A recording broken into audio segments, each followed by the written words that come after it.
Hey everybody, welcome back to a second chance. I know we've been taking a couple weeks off, but we are back. We are back. Uh, my name is Philip Jones. I am one half of your host. And my name is Safaro Cook, two-time kidney transplant recipient and founder of Kidney Care Coaches, where we coach people with stage 3 to stage 5 kidney disease. If you or you know someone who has kidney disease challenges and needs to be coached, hit us up at kidneycarecoaches.com. Awesome, awesome. Great to have you back, Mr. Cook.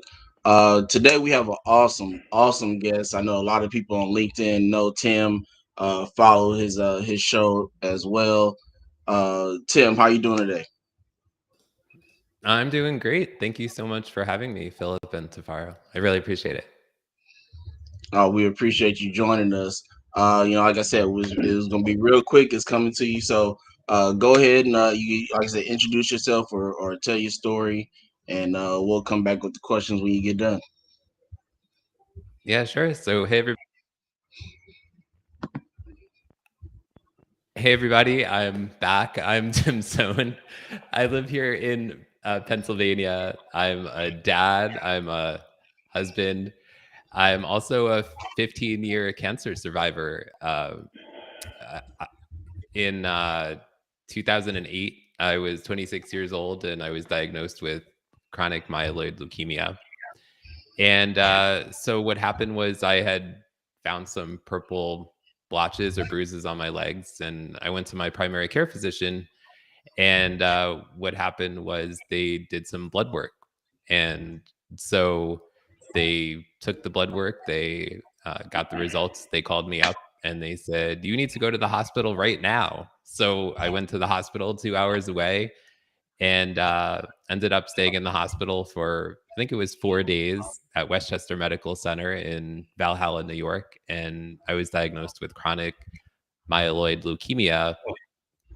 I I had never myself had never had any major medical problems, but in my extended family, a lot of people have had cancer, have passed of cancer, are currently going through cancer. So there is in the extended family a lot of cancer for sure. Uh, so in December, just kind of fast forwarding until December. In December, I found out that I'm cancer free. I have had chronic myeloid leukemia up until December. And December, I found out I was cancer free, which was completely unexpected. I received I knew I was going to have a test. Every so often, they do this test called a genetic test. And thank you for everyone who's here in the comments. I see you, and I appreciate you all being here. Uh, and so then when I found out that I was cancer free, it was completely unexpected, and I'm so grateful for that. But uh, so one thing that I'm really have been really blessed with is what I needed to do in terms of treatment for my chronic myeloid leukemia is I take oral chemotherapy medication. And I've never really been extremely sick because of the leukemia or because of the medication that I've taken. Have had to switch my medication. I've only had to switch it once. Um, and so I have been very blessed that even though I had cancer for 15 years, I never was very sick from it or from the medication from it. Um, and so I've been very blessed during my journey to receive a lot of support from my family. My mom she is a public health nurse for her career, and she actually worked at the hospital that I ended up being diagnosed at. Um, and my dad is always very supportive. My sister, who was recently on the show that I created and that I originally created in 2021 called Showing Up Perspectives on Cancer, I recently had my sister on the show. And she's always been so supportive. And I remember back when I was diagnosed, I remember they wanted to put me on a clinical trial that they hadn't put anybody on yet. And Eileen she asked so many questions, and and we didn't end up doing that clinical trial. But I've just been so blessed in my journey, and then I started sharing my story in 2021, and since that, I've connected with so many cancer survivors and supporters. Ended up creating the Showing Up Perspectives on Cancer show, which is now on Tuesdays at 3 o'clock Eastern time. Uh, and got involved in the Leukemia and Lymphoma Society's Man and Woman of the Year philanthropic competition, which was March through May, and ended up winning the Mission Award for a 24-hour live stream fundraiser that myself and 14 other live streamers from around the world participated in. We raised thousands of dollars in 24 hours of live stream of awareness, cancer awareness during that. And then we did a 12-hour live stream fundraiser the month after that. And then coming up in September, we're going to do the first ever in-person Showing Up Perspectives on Cancer event, which is very much similar to the idea of the show, which is all people coming together to share their cancer stories and support each other. So that's kind of a glimpse of my story in a few minutes.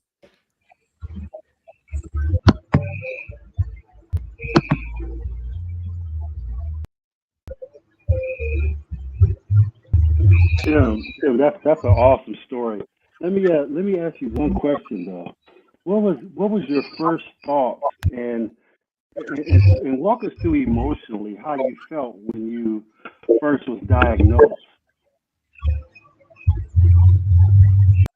When I first was diagnosed, I really was just, I really, I didn't know anything about leukemia.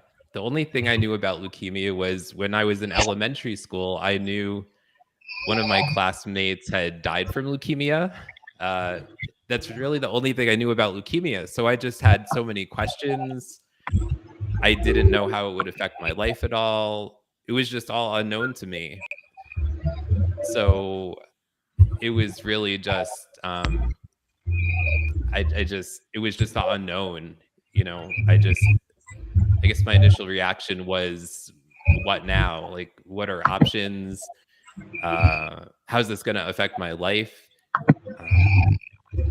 I had just started dating not that long ago before my now wife. And she actually found out that I had cancer because she found a appointment slip on the refrigerator that said oncologist on it. Yeah. So there's decisions like that when you're diagnosed with cancer. Like, when do you tell the person that you're dating that you have cancer? Like, do you tell them right? It hadn't been that long before that I was diagnosed. But in terms of your question, it was just kind of the unknown and what next, and finding out more information. It was definitely scary. Right. One thing I could say, man, is you are definitely truly blessed to not have any pain going through this. Because usually when I hear about cancer and people, the treatment and everything, you shake your head because they Yeah. tell me about the side effects and how painful things were and stuff like that. And that really, I'm not gonna lie, it shocked me when you said you had no pain whatsoever. You just went through the treatment smooth. Um, no side effects of the chemo. You said you took a chemo medication, an oral medication, but you didn't do Yeah. chemotherapy. How was that? Was that pretty normal? Yeah, I haven't had any side effects to it. At one point, I did have to switch the medication because after so long, sometimes your body becomes immune to the one you're taking. Okay. But luckily, they have many different options now. Even since I was diagnosed more than 15 years ago now, and over that time period, they've come up with so many different oral chemotherapy medication options now. So even if I became immune to the one I take now is called Sprycel. The one I originally took is called Gleevec. Um, there's even more. There's a number of additional options out there. Yeah, Wow, man. And so, like, one thing is really, really important with people's, their recovery from things is their support system, and that's one thing you said. You said you had your mom who was a nurse there, your dad, and your soon-to-be bride. Everybody was supporting you, and Phil can contest to this that when we see people who have strong recovery, they always have a support team. Like me going through my transplants and things like that, I always had a great support team, and that's I great. think that goes a long way, when you can have those things. Oh, definitely, definitely. Yeah, it's so important. And I mean, when I was first diagnosed, I don't even know what social media was around then. But now we are. I mean, here we are on a live stream show, right? Right, Uh, so it's a lot easier to connect with people, even globally. We have these shows, and I have the Showing Up Perspectives on Cancer show. So we have that community where we can come together, even globally. right, So it makes it a lot easier nowadays. right. So let's talk about this fundraiser, man. You said out of 14 people you won. That's pretty amazing, right there. You must have a big following, and people really really supported you. How did you get started in the fundraising process with this? So the Leukemia and Lymphoma Society. This is actually I don't think I've really shared this part of the story before, but they have this competition called the Man and Woman of the Year philanthropic competition. And I don't know how many times I had to say those words philanthropic competition over 24 hours and then 12 hours. So it takes some work to get, used to saying those words. Um, but I think it was maybe 3 years ago I had first expressed interest in doing it, but then I had some health issues that came up. Uh, so I didn't end up doing it a few times. But then um, I did end up doing it this time, and I'm so blessed that it happened this time because I've connected with so many live streamers since the pandemic started. Because after the pandemic started, I created a live stream course on how to create your own live stream show. Oh, nice. And so when I expressed interest this time in being a candidate for Man and Woman of the Year, uh, we shout out to Dorothy Odell. Dorothy Odell, who is on my volunteer team for the Man and Woman of the Year. She, I, I said, let's do a virtual event, and she said, let's do a 24-hour virtual event. And I said, okay, I'm up for the challenge. Now, I will say one thing is I'm someone who's not very good at asking for anything, like asking for help, let alone asking for money. So fundraising, hugely intimidating to me. Okay. Right, right, Definitely. Just the word fundraising. Yeah. But the Leukemia and Lymphoma Society provided so many resources for me and my family, especially when I was diagnosed. I didn't have insurance. Uh, I think I was in between jobs. I was living in New Jersey at the time. And so they were helpful then. They also provide educational resources. They have in-person events. They have webinars. They have so many different resources that have just helped. My mom still goes to an in-person support group that they have for families, nice. which is, we were just talking about support, right? That's so Right, important, right, even for families. right, right. Um, so yeah, so then we ended up doing this 24-hour live stream fundraiser uh, with 14 live streamers. They all live streamed on their own social media platforms. Uh, we ended up raising, I think, in the 24-hour live stream, we raised $6,000 over the 24 hours. Nice. Uh, and then we did the 12-hour live stream fundraiser the following month and raised several more $1,000. Um, and it's just, it's even if we didn't raise the dollars, right? we shared cancer stories. We had cancer survivors come on and cancer supporters come on and share their stories. Hmm. Um, but those dollars do obviously, like, they do make an impact, Yes, they right? do.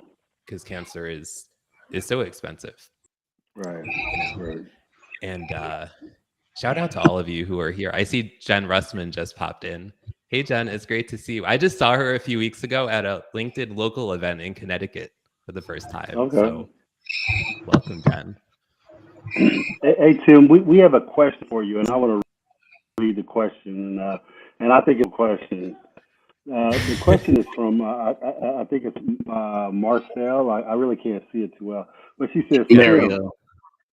Oh, okay, that's what it is. Tim, what are you, your fiance now wife said when you read when she messaged on the refrigerator about your cancer? Oh, what did she say? Yeah. If I recall correctly, she brought it up to me on a phone call at 1 o'clock in the morning. I used to work at night, and she used to work during the day. She works as a teacher during the day, and I used to work at night at a newspaper. And I believe she brought it up on a phone call at 1 o'clock in the morning. She just kind of casually brought it up. So I saw this appointment slip on the refrigerator and said something about an oncologist on it. I was like, oh, yeah. One Wow. of those oh by the way moments. Right, By the right. way. Wow. Yeah. Yeah. She's very supportive. Very supportive. That's awesome. So let's talk about this though. Let's talk about, with the surprise in December becoming cancer free. Like, was that a shock, or let's talk about that? Yeah. It really was a shock. And I don't know why, but for some reason I had this feeling when I was going to have this test that my numbers were going to be up again. They had said to me the previous time that my numbers had been going up like the last 4 tests in a row, and I didn't know that. Like, they Mm. hadn't mentioned that before. So when I went for the next test, I was really stressed out, and I just had a bad feeling. And then he called me up and he said, You don't have any more leukemia cells. And I was like, what? Like, in a good Wow. way, right? But Right, in right. shock, like, because that has never happened over the 15 years, ever. So it's been an interesting experience for me. Yeah. Um, because because I find like it's almost been kind of like a reevaluation of my life. Mm. Okay. And I kind of have thought I would think about a lot of things while I was in the cancer, but I find like I'm thinking a lot of things while I'm not, if that makes any Right. sense at all. Yeah, it does make sense. I clearly understand where you're coming from. Okay. Yeah. Yeah. So I have a quick question for you, like to go back to the beginning of everything. So what was your thought when you originally saw the purple bruising? Like, what did you think? Because I know you see purple bruising, you're not thinking, oh, it's cancer. So what was your thoughts about it? Because it had to start you because it brought you to go to the hospital. So what went through your mind when you saw that? When I saw the purple bruises, Yeah. I really had no idea what it was. Cancer did not come into my mind at all. I really had no idea what it could be. But cancer was the I didn't even think of that at all. Hmm. I was in total shock that it was cancer, which I really shouldn't have been because cancer is so prevalent in my family. Um, But That's what I was going to ask you about. You know, if you had this already, but yeah, it just sometimes you can have these things in your family, but it just never, you know, you never think about it with you until it happens. So yeah, that's probably what was going on with you. Did your family members yeah. have the same kind of cancers you had? What's that? I said, did your family members have the same type of cancer that you had? The closest that anyone in my family has had is my mom's brother, my uncle, passed of non-Hodgkin's lymphoma, which is another Oh, blood okay. cancer. Hmm.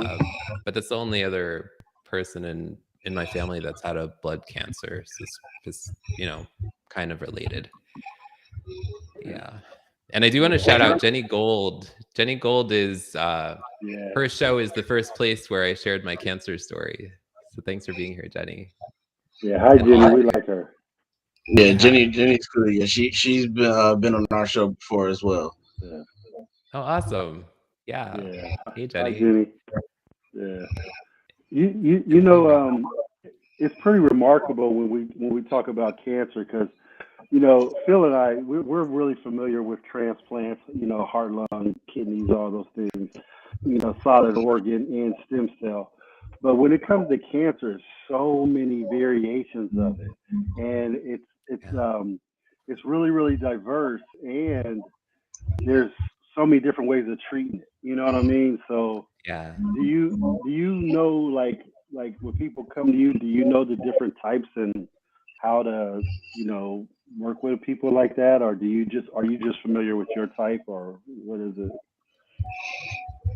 Yeah, I'm not really an expert when it comes to the different type yet. Although I'm learning as I hear everybody's Right, different stories, but right. I'm far from a medical expert.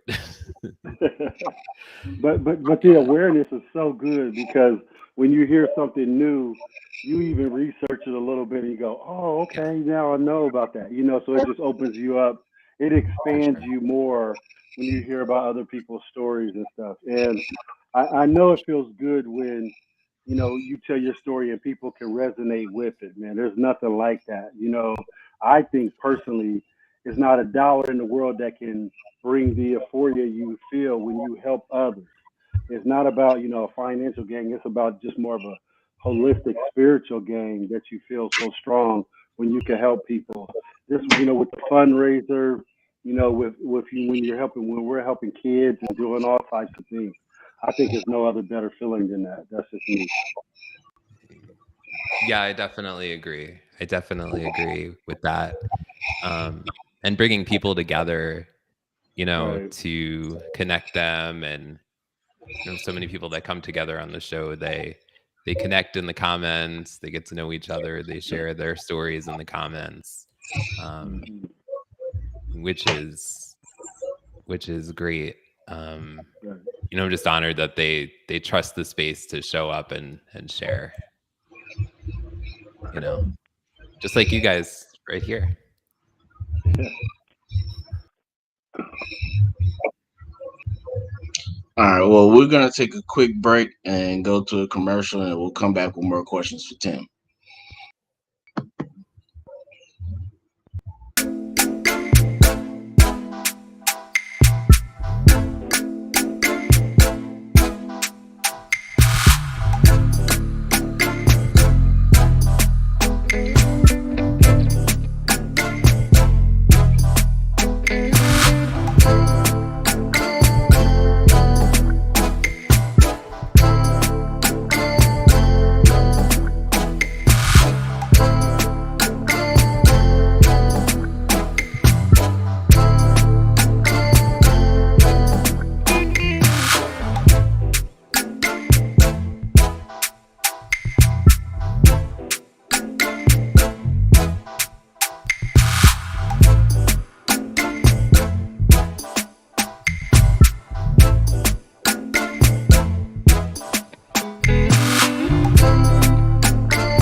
Hey, welcome back to a second chance. My question for you, Tim, is what made you decide to start your show to be able to share a story of cancer survivors and supporters? That's a great question. Um, so it started when I started sharing my story on Jenny Gold's show in June of 2021. I started sharing my story. Um, and after I did that, I ended up sharing my story on other shows like Nancy Barrow's Connected Human Conversations show and lots of other shows and virtual events since then. And I had been wanted to create a show around cancer. I didn't know what it was going to look like. Uh, and I was talking to a friend of mine. Her name's Carol Ulker, and so in only about 3 weeks, we had created this show together, showing up perspectives on cancer. And Kara's perspective was that her mom had passed of cancer. Um, and she's left the show a while ago now, but we had created the show together. And I have a new co-host who just started recently. Her name's Erica Campbell. Um, and so it's just kind of been an evolution of from me sharing my story back in June of 2021 to uh, continuing to share it and connect with more survivors and supporters, um, and then it's something I wanted to do, uh, and just kind of the opportunity presented itself, and I didn't know how it was going to go. I didn't know if it would still be going on today, but yeah. So that's kind of how it happened. That's awesome. That's awesome. Tim, let me ask you a question. What does cancer free mean? I mean, do you still have a regiment or anything like that? Or so can you explain to us, people who don't know too much about cancer, what that means to be cancer free? Yeah. So cancer free. I'm not really sure if I'm using the right word. Uh, I have no leukemia cells in my body anymore. So Okay. that's technically what it means. I am still taking oral chemotherapy medication though, the Sprycel, because I have had chronic myeloid leukemia. They recommend that you take it for the rest of your life Okay. to prevent it from coming back. Uh, I recently went to my oncologist and he told me that he does have one patient who has stopped taking the oral chemo medication completely. I'm not sure how long they've been off of it, but it hasn't come back at all. Wow. Uh, I'm not going there, at least not now. I don't know if it will ever be a possibility in the future, but as of right now, for the rest of my life, I'll be on oral chemo medication, which, by the way, is extremely expensive if you don't have good health insurance. Right. I believe my medication without health insurance is somewhere around $10,000 a month. Wow, Wow. wow, Yeah, yeah. That's more than any anti-rejection medication. I right. thought those were high. Is Ten it? I thousand. thought those were It- through the roof. I thought those were high. Yeah, really. Gosh, that's like Yeah. that's 10 times higher than what the medications we have to spend. Let me ask you this though, like, are you on a lower dosage, or just like just at a like, are you on a low dose? Let me just ask that. It's 100 milligrams a day. Okay. So I take one dose of 100 milligrams a day. I mean, and if you don't have any side effects or nothing like that, I would just keep, yeah, like you said, just keep going with that. Leave well enough alone. I agree with you. That's yeah, that's the plan. Yeah, that's awesome, man. That's awesome. Yeah. Has this allowed you? Has like cancer like prevented you to do anything as far as like exercise, anything like that? You pretty much can do what you want. Yeah, it hasn't prevented me from anything. Really, That's nice. That's which awesome. is So kind of it's, it's a weird. It's been a surreal experience for me having cancer, even over the 15 years, because like I was saying, it really hasn't affected me in any ways. Like I've lived a very normal life over 15 years, and I don't I don't know if I've heard of any other people that have gone through it like this, you that's what know? I'm talking about right there. Yeah. That's where I'm literally shocked because of that. Yeah. And I'm sitting there like blown away because usually, Phil and I again, we've interviewed people with cancer, and some of the stuff we'd be like, wow, we thought we went through some stuff, and it's like mind blowing from some of the side effects of chemo and the list Yeah. goes on. So you are what we call a rare bird. Let me just say that. Yeah, for sure. And also I would just say part of the reason that I never planned on sharing my cancer story, and part of the reason is because of that I for the most part have felt fine over the duration of my cancer, and I know so many people do not feel fine over the duration of their cancer. So who am I to show up and share my story of feeling fine with cancer? Like it's almost like a sense of uh I guess you could say like guilt, right? I think it's good though. I think it's good that you can show another side of cancer because we all see the loom and gloom side of cancer, and Yeah, then there's other people, and I'm pretty sure you are the first we've heard, but I'm pretty sure there's others who had a cancer story just like yours, and you sharing your story like that gives people a lot of hope that you don't have right. to go through all this mayhem. Sometimes it could be just like yours, which is great. I think that story needs to be shared. That's where I'm at with it. So Yeah. I appreciate you saying that because that perspective is one that I've never really thought of before, and people have told me that before since sharing my story, um which, like, now that after thinking about it, and you saying it and other people saying it, it makes sense to me after hearing it. But initially, I just like that never came into my mind, that perspective. So yeah, I but do appreciate you sharing that. Yeah. I just think that's wonderful because, like, somebody might get cancer and they might think about your story like, okay, it doesn't have to be, going through all the trials and tribulations. It could be, take the medication and I'm fine. So I think that story needs to be shared, and I think that story holds just as much as weight as any other story because people need to hear all types of stories. Right. Yeah. Yeah. And shout out to Mark Engstar's comment, who was just on the screen. He's in New Zealand. He shows up for the Showing Up show pretty much every week. Yeah, he says, "Love how you're helping many people worldwide." So that goes to show right there that your story is pretty powerful.